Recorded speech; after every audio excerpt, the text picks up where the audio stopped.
मुलांना good morning. कसे आहात?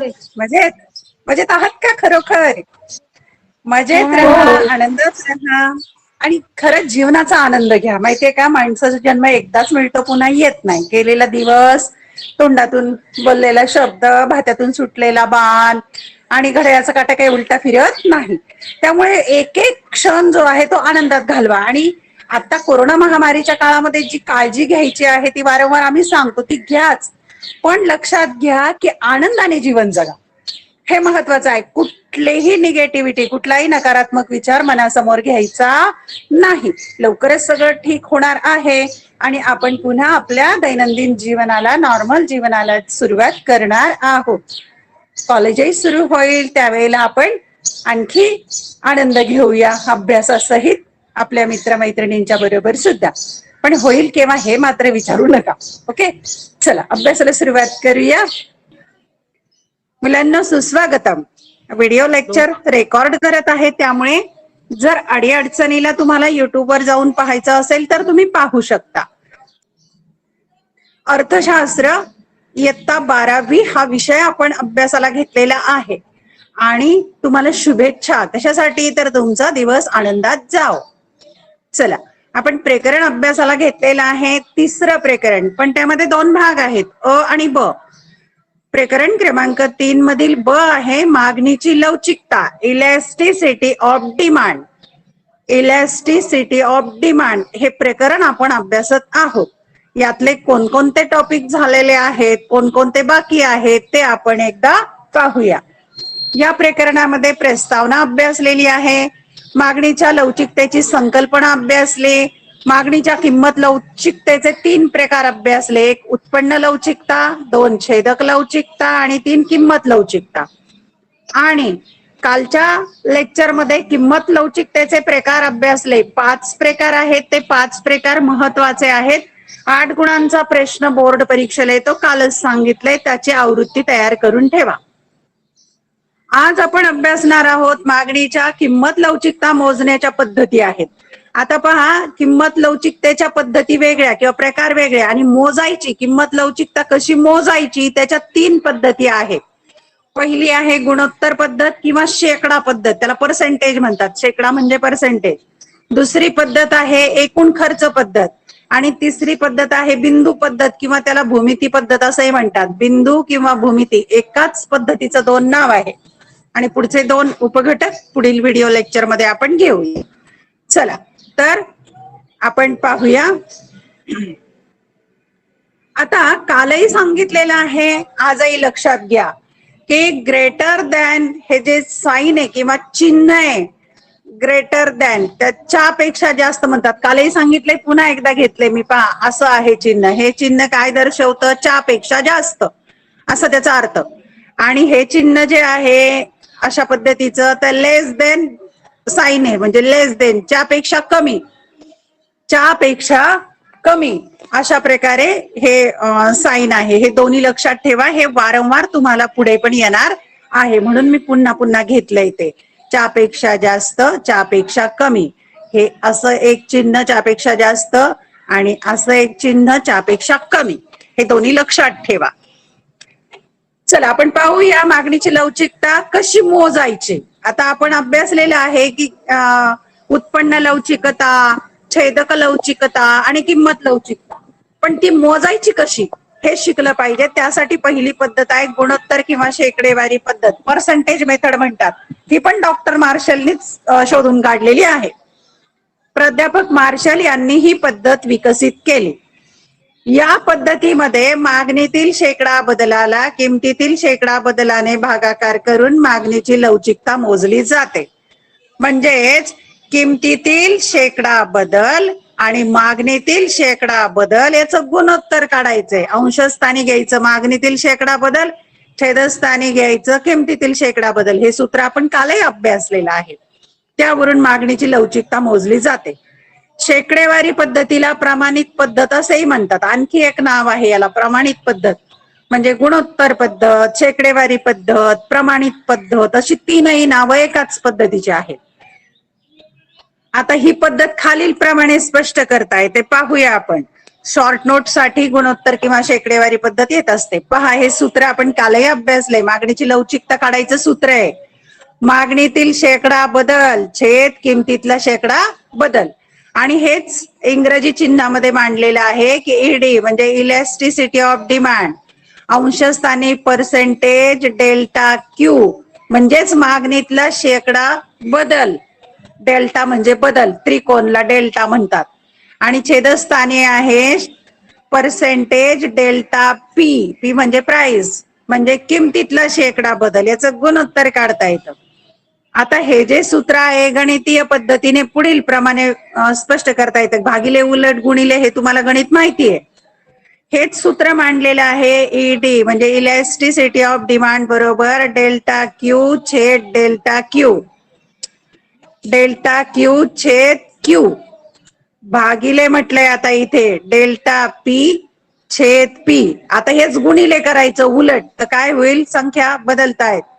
ईडी बरोबर डेल्टा क्यू छेद क्यू. आता गुणिले आलं ना, मग हा पी आहे तो इथं वर जातो, पी छेद डेल्टा पी. आता इथे या सूत्राचं स्पष्टीकरण दिलंय. क्यू म्हणजे काय, मूळ मागणी. डेल्टा क्यू म्हणजे काय, मागणीतला बदल. पी म्हणजे काय, मूळ किंमत. आणि डेल्टा पी म्हणजे किमतीतला बदल. इथे ह्या सूत्राचं विश्लेषण इथं दिलेलं आहे. हे जरी लक्षात ठेवलं तरी सोपं आहे आणि हे एवढं ठेवलं तरी चालतं. आणि हे गणितीय पद्धतीने भागिले उलट गुणिले करून सूत्र दिलेले, कोणतंही एक किंवा दोन लक्षात ठेवा. आता आपण संख्यात्मक पद्धतीने किंवा या सूत्रामध्ये किमती टाकून पाहणार आहोत. आता संख्यात्मक विश्लेषणासाठी आपल्याला एक उदाहरण दिलंय. एका रकान्यामध्ये दिलेली आहे किंमत रुपयामध्ये, दुसऱ्या रकान्यामध्ये त्या किमतीला किती किलोची मागणी आहे किलो मध्ये दिली आणि सूत्र दिलेलं आहे. आता पाहूया, 20 रुपये किंमत होती त्यावेळेला मागणी किती होती, 10 किलोची. लक्षात आलं, 20 रुपये किलो वस्तू आहे XYZ आणि तिची मागणी 10 किलो झाली. आता 25 रुपये किंमत झालेली आहे तर मागणी काय होईल, किंमत वाढली, मागणी परत कमी झाली 1 ने. आता किंमत आणि मागणीत किमतीतला फरक किती आहे, पहिले 20 होती तर आता 25 झाली म्हणजे 5 ने किंमत वाढली. आणि मागणी 10 होती तर 9 झाली, कितीने कमी झाली तर 1 ने कमी झाली. हे लक्षात येतंय ना तुमच्या. आता हे सूत्रात टाकायचंय. सूत्र दिलेलं आहे ईडी इलॅस्टिसिटी ऑफ डिमांड काय आहे तर डेल्टा क्यू. डेल्टा क्यू म्हणजे काय, मागणीतला बदल किती आहे हा 1 आणि खाली क्यू मागणी किती आहे तर ती 10, नंतर गुणिले इथे पी दिलंय, किंमत पहिली किती होती तिथे 20 आणि डेल्टा पी कितीने बदलली तर 5 ने बदलली. आले लक्षात. आता हे सूत्राचं विश्लेषण दिलंय, पुढे पाहू. क्यू बरोबर किती आहे 1 म्हणजे किती, क्यू म्हणजे काय तर मागणीमध्ये किती बदल झाला 1 ने. डेल्टा क्यू 1, नवीन व मूळ मागणीतला फरक. नवीन 9 किलो होती आणि मूळ होती 10 किलो, दोन्हीतला फरक 1 किलोचा आहे म्हणून इथं 1 आलंय. मूळ किंमत होती 10, नवीन किंमत झाली 9 म्हणून 1 चा फरक आहे. आता इथे पी बरोबर 20, पी म्हणजे काय तर मूळ किंमत होती 20, मग 20 10 मधून 9 गेले 1 म्हणजेच डेल्टा क्यू बरोबर 1, किमतीतला बदल. डेल्टा क्यू म्हणजे किमतीतला बदल किती आहे 1. आता डेल्टा पी बरोबर किती आहे 5 म्हणजे कितीने बदल झालेला आहे 5 चा किमतीमध्ये. 20 होती तर 25 झाली म्हणजे मूळ किंमत आणि नवीन किमतीतला फरक म्हणजे 20 25 ला मधला फरक 5 म्हणजे पी बरोबर किती येत आहे 5. आता सूत्र मांडू आपण. मागणीची लवचिकता बरोबर मागणीतील शेकडा बदल छेद किमतीतला शेकडा बदल. इथंच किमती टाकल्या तरी पण चालू शकतं की मागणीमध्ये किती बदल झालेला आहे 1 ने, 1 छेद किमतीमध्ये किती बदल झाला 5 ने, तरी चालतं. हे गुणोत्तर सोडवलं तरी पण 0.4 उत्तर येत आहे. पण आता हे जे सूत्र आहे खाली इथे किमती टाकून पाहू आपण. हे सूत्र ईडी बरोबर डेल्टा क्यू छेद क्यू भागिले डेल्टा पी छेद पी. आता हेच म्हणून गुणिले करून घेतलंय. डेल्टा क्यू छेद क्यू गुणिले पी छेद डेल्टा पी. आता किमती टाकायच्या. आता ईडी बरोबर 1, डेल्टा क्यू किती आलेलं होतं 1, नंतर क्यू किती आहे 10, म्हणजे मूळ किंमत किती होती 10, मूळ मागणी किती होती 10. आता गुणिले अंशस्थानी काय आलेलं आहे 20, म्हणजे मूळ किंमत होती 20, कितीने बदल झाला 5 ने. आता हे जर गणित सोडवलं तर याचं उत्तर येतं 0.4. आता हे गणित सोडवायचं आहे तुम्हाला, तुम्ही घरी सराव करा. हे गणित उद्या मला सोडवून सांगा. याचं उत्तर आलं 0.4. याचा अर्थ काय, एकापेक्षा कमी लवचिकता म्हणजे एडी लेस दॅन 1 हे चिन्ह आले. याचाच अर्थ मागणी कमी लवचिक आहे. अशा प्रकारे आपण कमी लवचिक, जास्त लवचिक, अनंत लवचिक आणि ते पाचही प्रकाराने मागणीची किंमत लवचिकता जशी काढता येते तशी काढता इथे येऊ शकते. ही झाली शेकडेवारी पद्धत. शेकडेवारी पद्धतीने मोजमाप करता येतं. आता पहा मुलांना, हे सूत्र एवढं दिलेलं आहे ते तुम्हाला गोंधळ करणार आहे. म्हणजेच काय, तर याच्यामुळे जो गोंधळ होतो तो टाळायचा असेल तर इथं किमती टाकल्या तरी सुद्धा चालू शकतं. पण आता परीक्षेच्या दृष्टीने तुम्ही हे करायलाही काही हरकत नाहीये. चला दुसरं टॉपिक घेऊया आपण. आता तुम्हाला माहित आहे का, काय माहित आहे, मागणीची लवचिकता मोजण्यासाठी शेकडेवारी पद्धतीचा वापर करताना खालील मुद्दे लक्षात ठेवा. म्हणजे ही पद्धत वापरायची असेल तर कोणते मुद्दे लक्षात ठेवायचे. 1, मागणीच्या लवचिकतेचे मूल्य हे ऋणात्मक असते. मागणीची लवचिकता जी आहे त्याचं ऋणात्मक मूल्य असतं, ऋणात्मक असू शकतं. मागणी वक्र हा ऋणात्मक असतो, पण सुसूत्रता येण्यासाठी ऋणात्मक चिन्हाकडे आपण दुर्लक्ष करतो. म्हणजे समजलं पाहिजे किंवा गणित मांडणीसाठी सुसूत्रता येण्यासाठी ऋणात्मक मूल्याकडे आपण दुर्लक्ष करू शकतो. 2, मागणीची लवचिकता केवळ संख्येत असते. वस्तूची किंमत व त्याची नगसंख्या मोजण्यासाठी ती कोणत्याही मापनावर अवलंबून नसते. लवचिकता ही संख्येत केलेली असते. किंमत किंवा संख्या मोजण्यासाठी दुसऱ्या मापनावरती अवलंबून नाही.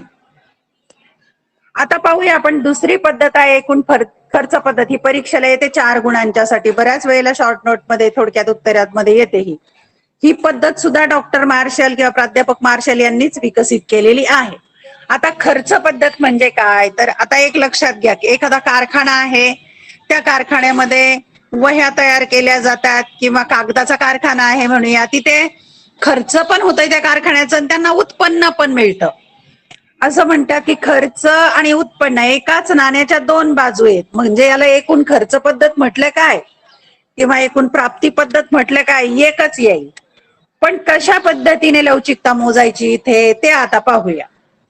मूळ किमतीला वस्तूवर येणारा खर्च व बदललेल्या किमतीवर होणारा खर्च यांची तुलना करून मागणीची लवचिकता मोजता येते. म्हणजे आता इथे कशी मोजायची, तर मूळ किंमत होती तेव्हा ती वस्तूसाठी किती खर्च झाला, मग किंमत बदलल्यानंतर त्या वस्तूसाठी किती खर्च झाला याची तुलना करता येते आणि मग मागणीची लवचिकता मोजता येते. म्हणजेच एकूण खर्च म्हणजे किंमत व मागणी यांचा गुणाकार होय. एकूण खर्च कसा काढला जातो, तर वस्तूची किंमत आणि त्याला येणारी मागणी यांचा गुणाकार केला की एकूण खर्च काढता येतो. उदाहरणार्थ 10 रुपयाला एक पेन आहे, म्हणजे किंमत किती झाली 10 रुपये. मग तुम्ही मागणी केली, 2 पेन खरेदी केले, तर किती किती खर्च आला तुम्हाला सांगा. एक पेन 10 रुपयाला, 2 पेन घेतले तर 10 दुने 20 खर्च काढता 20 खर्च काढता आला की नाही. एकूण खर्च कसा काढता, तर किंमत, वस्तूची किंमत आणि वस्तूची मागणी यांचा गुणाकार केला की खर्च काढता येतो. म्हणजेच आता इथे मूळ किमतीला वस्तूवर येणारा खर्च. आता जर इथे हा काढला, हा मूळ किमतीला, आता पेनची किंमत 12 रुपये झाली. आता इथे 10 होती तर 20 रुपये खर्च आला, इथं आपण 12 करू, किती होईल बरं मग.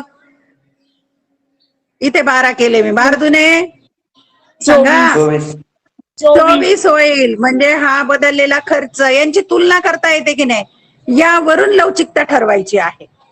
पाहूया आपण आता कशा पद्धतीने ठरवायची.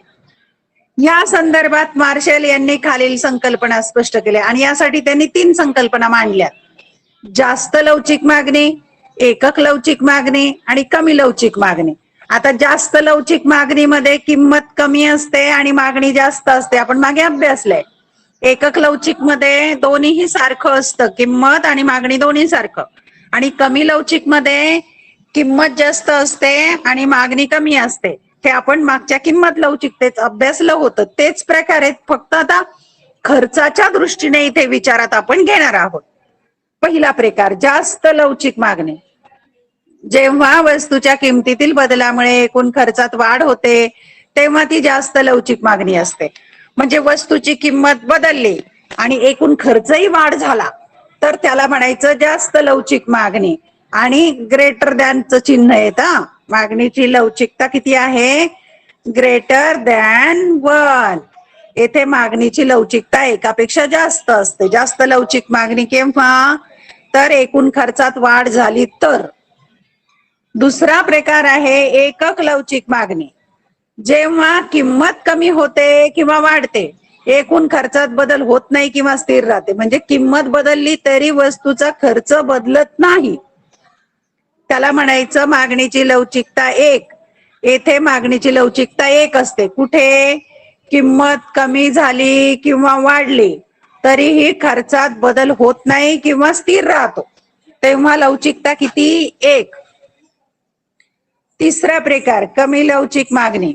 जेव्हा वस्तूच्या किमतीतील बदलामुळे एकूण खर्चात घट होते, म्हणजे वस्तूची किंमत बदलली तर खर्च उलट कमी होतो, घट होते, तेव्हा ती कमी लवचिक मागणी असते. तेव्हा लवचिकता लेस दॅन 1 असं चिन्ह. लेस दॅन 1, एकापेक्षा कमी लवचिकता. येथे मागणीची लवचिकता एकापेक्षा कमी असते.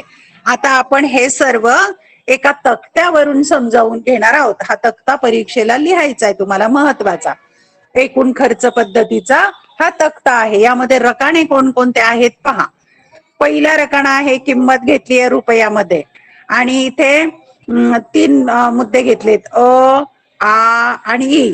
ही 3 स्थिती म्हणूया आपण, 3 ठिकाणं, 3 स्थिती. दुसरा रकाना आहे मागणीचे नग, की ह्या किमतीला किती मागणी केली. मग पुढचा रेखाना आहे एकूण खर्च, की किती रुपये खर्च झाले, आणि त्यावरून आपण मागणीची लवचिकता शोधलेली आहे. आता पाहूया अ ठिकाणी काय झाले. अ च्या परिस्थितीमध्ये किंमत कशी आहे? 10 रुपये. आता वाढत गेली, 10, 20, 30, 40, 50, 60. आणि किंमत वाढत गेली तर मागणी पण 6, 5, 4, 3, 2, 1 अशी कमी होत गेली. लक्षात आलंय ना? किंमत वाढत वाढत गेली तर मागणी कमी कमी होत गेली. उलट इकडून 60 कडून 10 कडे जाऊ, किंमत कमी कमी कमी कमी होत गेली, मागणी वाढत वाढत वाढत वाढत गेली.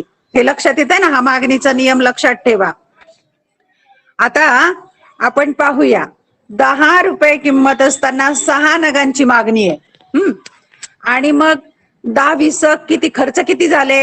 10 रुपये किंमत आहे, 6 पेन घेतले तर 60 रुपये लागले ना. याचा गुणाकार कराल की नाही तुम्ही? 10 गुणिले 6 60 होतील. आता काय झाले? 10 रुपयावरून वस्तूची किंमत 20 रुपये झाली. आता किंमत वाढल्यावर पेन तुम्ही कमी खरेदी करणार, 5च घेतले. मग किती झाले? 20 गुणिले 5 तर 100 रुपये. लक्षात येत आहे का? 10 गुणिले 6 बरोबर 60, 20 गुणिले 5 बरोबर 100. आता यावरून काय म्हटलंय? लवचिकता कशी शोधलेली आहे? लवचिकता एकापेक्षा जास्त म्हटलंय. कारण काय? तर किंमत वाढली तर खर्चही वाढला. इथे पहा, वस्तूची किंमत 10 वरून 20 वर झालेली आहे आणि एकूण खर्च 60 वरून 100 झालाय. आणि किंमत कमी झाली तर खर्चही कमी होतो. उलट जाऊ शकतो आपण, किंमत 20 वरून 10 झाली तर खर्चही 100 वरून 60 वर होतोय. याचा अर्थ काय? समान संबंध. किंमत आणि खर्च यांचा संबंध कसा आहे? समान. म्हणून तिथे लवचिकता एकापेक्षा जास्त. दुसऱ्या ठिकाणी काय झालंय पाहू. 30 रुपये किंमत असताना 4 नगांची मागणी. आता इथे किती होईल? 30 आणि 4चा गुणाकार, 4 त्रिक 12, 120 रुपये खर्च. आता किंमत परत 40 रुपये झाली, पण मागणी मात्र 40 रुपये किंमत झाली. 30 वरून 40 मागणी वाढलेली आहे. मागणीचे नग बरोबर कमी झाले, 3 नग झाले. आता पहा, इथे काय झाले? 40 आणि गुणिले 3 यांचाही गुणाकार किती आलेला आहे? 120. म्हणजे इथं खर्च कायम आहे. लक्षात येते? खर्च कायम झाला. केव्हा कायम झाला? तर इथे किंमत बदलली, किंमत वाढली किंवा कमी झाली तरी खर्च 120 120 कायम आहे. किंमत बदललेली दिसते तुम्हाला, म्हणजेच काय, एकक लवचिकता आहे. किंमत बदल झाली पण खर्च मात्र कायम आहे. किंमत वाढली काय आणि किंमत घटली काय, खर्चामध्ये बदल झालेला नाही. तिसरी स्थिती पाहूया आपण. 50 रुपये किंमत झालेली आहे पेनची, मग मागणीची 2च नग घेतले. किती झाले मग त्याचे पैसे? 5 दुने 10, 50 गुणिले 2 किती झाले? 100 रुपये खर्च आला. आता पेनची किंमत झाली 60 रुपये, मग त्यावेळेला एकच नग खरेदी केला, मग किती पैसे खर्च झाले? 60 रुपये. आता पहा, इथे लक्षात घ्या, इथे काय घडलंय की किंमत वाढलेली आहे, खर्च मात्र कमी झाला. 100 रुपयावरून 60 रुपये. लक्षात येते, खर्च कमी झाला. या उलट पण आपण विधान करू शकतो की किंमत कमी झाली समजा 60 वरून 50 वर, तर खर्च वाढलेला आहे 60 वरून 100 वर. लक्षात येते, किंमत आणि खर्च दोन रकाने लक्षात घ्या की किंमत 60 वरून 50 कमी झाली, खर्च 60 वरून 100 वाढला. म्हणजे उलटा संबंध, विषम संबंध आहे. इथे लवचिकता एकापेक्षा कमी. आता समसंबंध म्हणजे काय, तर किंमत वाढला खर्चही वाढला, किंमत कमी खर्चही कमी. आणि विषम संबंध म्हणजे काय, किंमत वाढ खर्च कमी, किंमत कमी खर्च वाढ. हे मी जे लिहिलेलं आहे चौकोनामध्ये लाल अक्षरात ते महत्वाचं. आणि एकक लवचिकता केव्हा असते, तर किमतीमध्ये बदल होतो पण खर्चामध्ये बदल होत नाही. किमतीत खर्चात बदल होत नाही, एकक लवचिकता. हा तक्ता सोपा आहे आणि हे विश्लेषण, हे स्क्रीनशॉट काढून ठेवा, असंच वहीमध्ये लिहा म्हणजे तुम्हाला समजायला सोपं जाईल. मागणीची एकापेक्षा जास्त लवचिकता केव्हा असते, तर किंमत वाढ होतो आणि खर्चही वाढ होतो. किंमत कमी होते तर खर्चही कमी होतो. इथं दिसतंय, इथं मी लिहिलंय किंमत वाढ खर्च कमी. हे पहा, किंमत वाढली, किंमत वाढलेली आहे तर खर्चही वाढलेला आहे. किंमत वाढ खर्च वाढ. किंमत 10 वरून 20 झाली, खर्च 60 वरून 100 झाला. किंमत कमी खर्च कमी, 20 वरून 10 किंमत कमी झाली, खर्चही 100 वरून 60 कमी झाला. हा झाला समसंबंध. मागणीची लवचिकता एकापेक्षा जास्त. आणि एकक लवचिकता, एकक लवचिक मागणी केव्हा होते, एकक लवचिकता तर किंमत वाढली किंवा किंमत कमी झाली तर खर्च कसा आहे, कायम. म्हणून त्याला म्हणतात एकक लवचिकता. किंमत बदल झाला तरी खर्च कायम.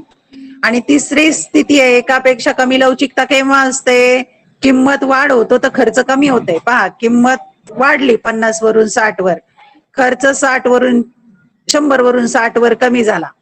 आणि किंमत कमी झाली तर खर्च वाढतो. किंमत 60 वरून 50 झाली तर खर्च 60 वरून 100 होतो.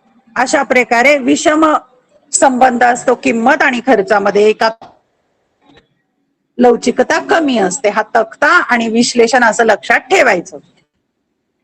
हेच विश्लेषण आता पुढे आपल्याला दिलेलं आहे. तक्ता क्रमांक 3.4 चा जो तक्ता घेतलेला आहे आपण, त्याचं विश्लेषण पाहू. तक्ता क्रमांक 3.4 मध्ये स्थिती अ मध्ये काय स्थिती आहे पाहू. मूळ किंमत होती 6 रुपये, तर मूळ मागणी 10 नग, म्हणजे वस्तूवर 60 रुपये एवढा एकूण खर्च होतो. जेव्हा किंमत 50 रुपये घटते तेव्हा मागणी 20 नगापर्यंत वाढते. 100 रुपये एवढा एकूण खर्च होतो. हा एकूण खर्च मूळ खर्चापेक्षा जास्त असल्याने मागणीची लवचिकता एकापेक्षा जास्त आहे. म्हणजे एडी ग्रेटर देन 1, म्हणजे ही जास्त लवचिक मागणी आहे. आलं लक्षात.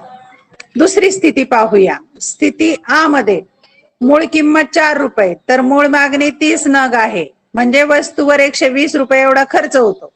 जेव्हा किंमत 3 रुपयापर्यंत घटते तेव्हा मागणी 40 नगापर्यंत वाढते.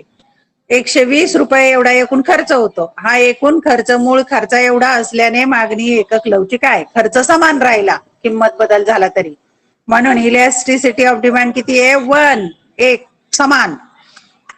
स्थिती ई मध्ये काय घडलं, मूळ किंमत 2 रुपये तर मूळ मागणी 50 नग, म्हणजे वस्तूवर 100 रुपये एकूण खर्च झाला. जेव्हा किंमत 1 रुपयापर्यंत घटते तेव्हा मागणी 60 नगापर्यंत वाढते व एकूण खर्च 60 एवढा होतो. हा एकूण खर्च मूळ खर्चापेक्षा कमी असल्याने मागणीची लवचिकता एकापेक्षा कमी आहे. म्हणजे ही कमी लवचिक मागणी आहे. Elasticity of demand less than one एकापेक्षा कमी. आता शोधा पाहू, तुम्हाला कृती करण्यासाठी दिलेली आहे.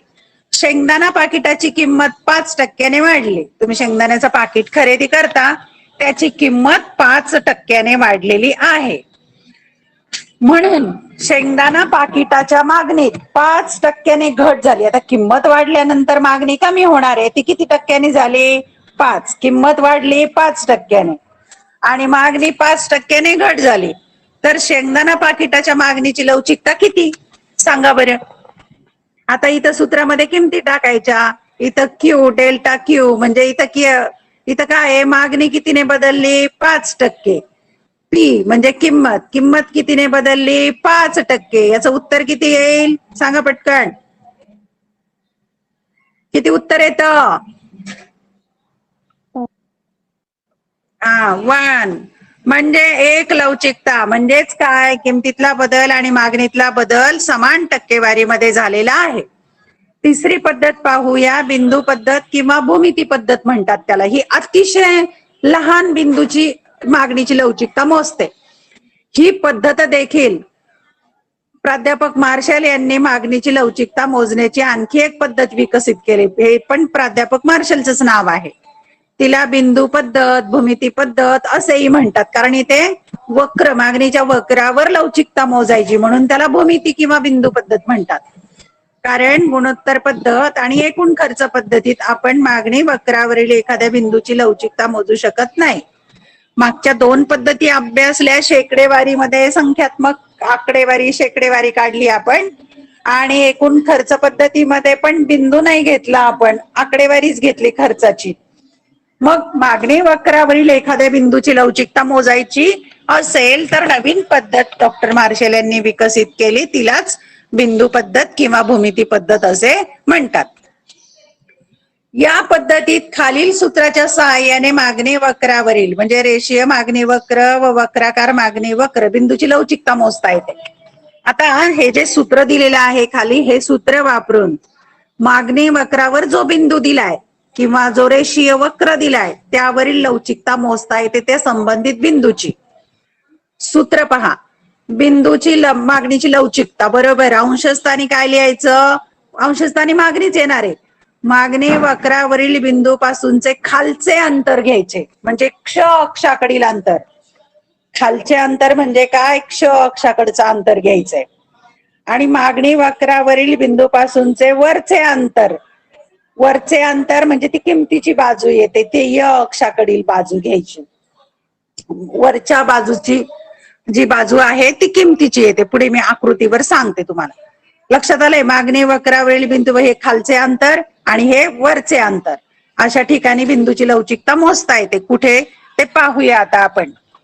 पहिला आपण रेषीय मागणी वक्रावरील बिंदूची लवचिकता पाहूया. रेषीय मागणी वक्र, सरळ रेषेवर बिंदूची लवचिकता मोजायची. जेव्हा मागणी वक्र हा रेषीय किंवा सरळ रेषा असतो, म्हणजे मागणी वक्र फक्त सरळ रेषा दिलाय, तेव्हा हा मागणी वक्र य अक्षावर क बिंदू पर्यंत आणि क्ष अक्षावर म बिंदू पर्यंत वाढवता येतो. मागणीची किंमत लवचिकता क्ष अक्षावर 0 आणि य अक्षावर अनंत लवचिक असते.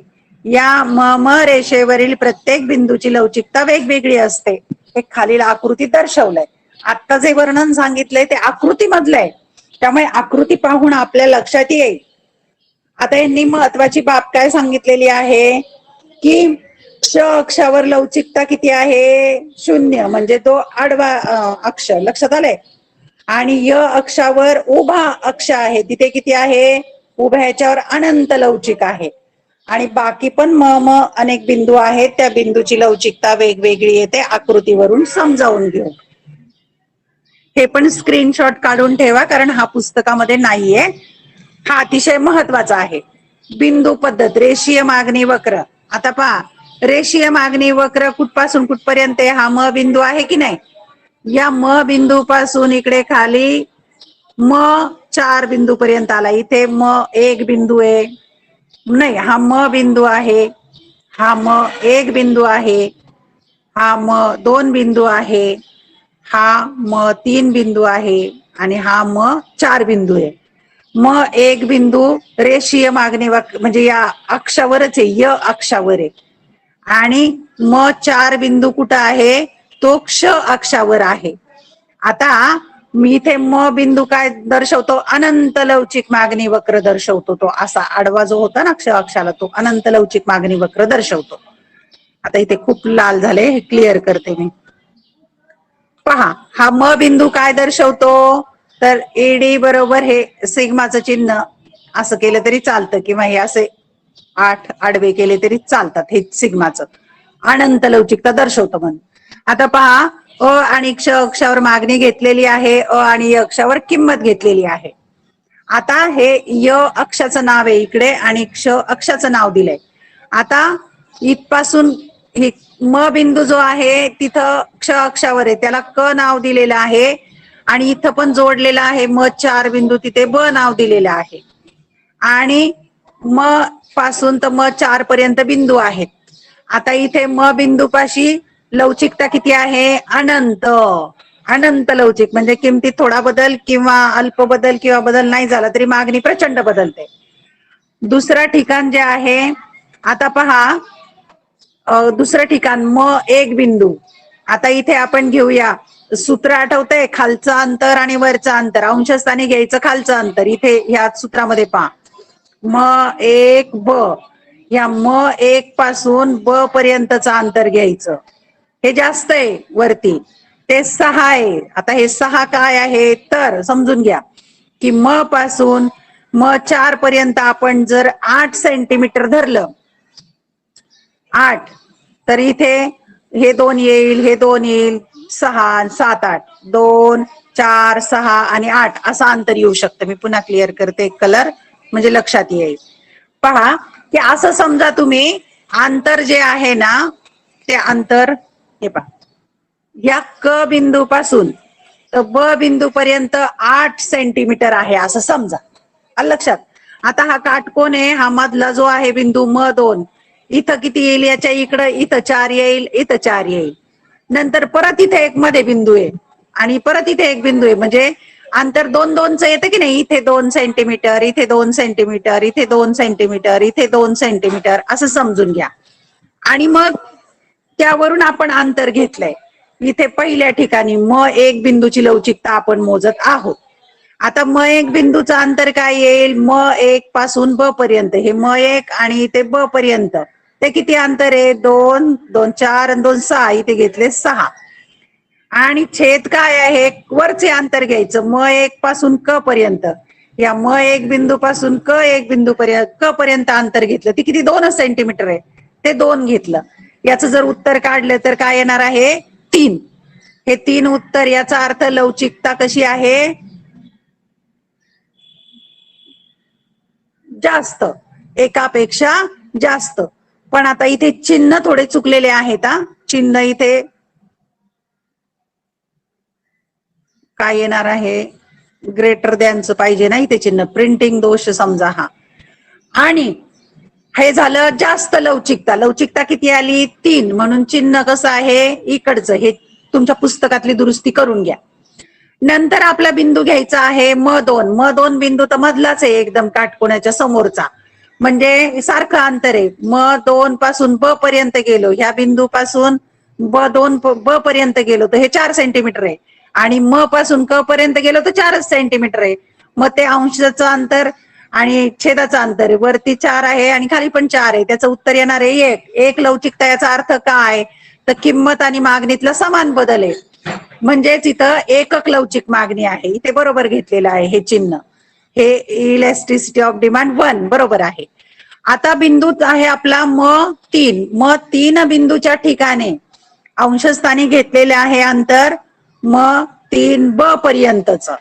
म3 ब पर्यंतचं अंतर आहे 2 सेंटीमीटर आणि म3 क पर्यंतचं अंतर आहे 6 सेंटीमीटर. याचं गुणोत्तर काढलं तर येतं 0.33, म्हणजे एकापेक्षा कमी लवचिकता. मग ते एकापेक्षा कमी लवचिकता आहे, सूत्र असं करून घ्या, हे less than 1, elasticity of demand less than 1. आणि चौथा बिंदू आहे म4, तो तर क्ष अक्षावरच आहे, तिथे शून्य लवचिकता आहे, कारण वरचं अंतर आहे तिथे, खालचं अंतर काहीच नाही, किमतीचं अंतर आहे पण मागणीचं नाहीये. अशा प्रकारे रेषीय मागणी वक्रावर बिंदूची लवचिकता मोजता येते. यानंतर आता आपण पाहूया अरेखीय मागणी वक्र, की रेषा दिलेली नाहीये पण तरी पण बिंदूची लवचिकता मोजता येते. जेव्हा मागणी वक्र हा अरेखीय स्वरूपाचा असतो, म्हणजे रेषा नाहीये फक्त वक्र दिलेला आहे, तेव्हा मागणीची किंमत लवचिकता मोजण्यासाठी दिलेल्या बिंदूला स्पर्श करणारी क ब ही स्पर्श रेषा काढावी लागते. मग जो वक्र दिला आहे त्याला स्पर्श करणारी रेषा काढायची, आणि ही स्पर्श रेषा य अक्षावर क बिंदूला स्पर्श रेषा काढावी लागते, आणि ही स्पर्श रेषा य अक्षावर क बिंदूला आणि क्ष अक्षावर ब बिंदूला स्पर्श करते. म्हणजेच क आणि ब या दोन्ही बिंदूंना स्पर्श करणारी स्पर्श रेषा काढायची आणि मग अंतर मोजायचं आहे. त्यासाठी सूत्र दिलेलं आहे, मागणीची किंमत लवचिकता बरोबर अंशस्थाने स्पर्श रेषेवरील बिंदूपासूनचे खालचे अंतर म्हणजेच मागणीच्या बाजूचं अंतर, आणि छेद स्पर्श रेषेवरील बिंदूपासूनचे वरचे अंतर म्हणजेच किमतीच्या बाजूचं अंतर. आपण पाहूया कशा प्रकारे मोजायचे. इथे क्ष अक्षावर घेतलेली आहे मागणी, य अक्षावर घेतलेली आहे किंमत, आणि हा म मागणी वक्र दिलाय, एक मागणी वक्र दिलेला आहे. मग आपण बिंदूवरील लवचिकता मोजायची म्हणून स्पर्श रेषा काढलीस, क पासून ब पर्यंत अशा स्पर्श करणारी रेषा काढली, क पासून ब पर्यंत. जिथे वक्र स्पर्श करतोय त्या रेषेला त्याला स नाव दिलं आणि असे लंब टाकलेले आहेत, हे आहे क आणि ते म नाव दिलं. यावरून विश्लेषण काय करता येईल, तर स ब बरोबर म्हणजेच काय, या स पासून ब पर्यंतचं अंतर बरोबर स क, म्हणजे या स पासून क पर्यंतचं अंतर कसं आहे, समान आहे. हे लक्षात घ्या. कोणतं अंतर समान आहे, या स पासून ब पर्यंतचं अंतर आणि या स पासून क पर्यंतचं अंतर समान आहे, कारण 90 अंशाचा काटकोन निम्म निम्म अंतर, म्हणून इथे किती मागणी आहे, एकक लवचिक मागणी आहे. आलं लक्षात. स ब आणि स क किती, इलॅस्टिसिटी ऑफ डिमांड 1 आहे, एकक लवचिक मागणी. नंतर स ब काय म्हणायचं, ग्रेटर दॅन स क, स ब ग्रेटर दॅन स क म्हटलेलं आहे. जर हा बिंदू इकडे सरकला तर तिथे किती, अधिक लवचिक मागणी येईल. आणि स ब लेस दॅन स क असं पण होऊ शकतं, ती आहे एकापेक्षा कमी लवचिक मागणी. अशा प्रकारे दिलेल्या अरेखीय किंवा रेषा नसताना वक्र दिलेला असेल तर स्पर्श रेषा काढून मागणीचा वक्र काढता येतो. हा झाला मागणीचा वक्र. Thank you. Okay, bye bye, have a nice day. आनंदी रहा. बाय.